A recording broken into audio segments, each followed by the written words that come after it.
যারা নিচু মনের মানুষ এরা মানুষের দোষ নিয়ে কথা বলে। Small people talk about people, average people talk about things and stories, and great people talk about ideas.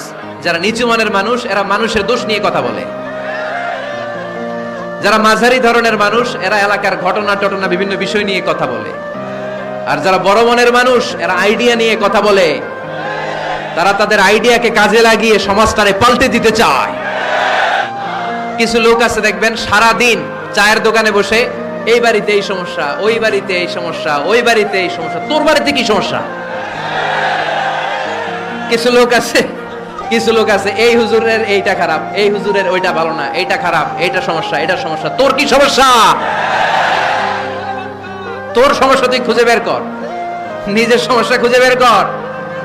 যে নিজে নিজের সমালোচনা করতে পারে সেই সর্বাপেক্ষা বুদ্ধিমান। এজন্য খবরদার আমার কলিজার টুকরা যুবক ভাইয়েরা, কখনো কাউকে ব্যঙ্গ করে, বিদ্রূপ করে, ছোট করে কোনো মন্তব্য করা যাবে না। কখনো অন্যের দোষ খোঁজা যাবে না।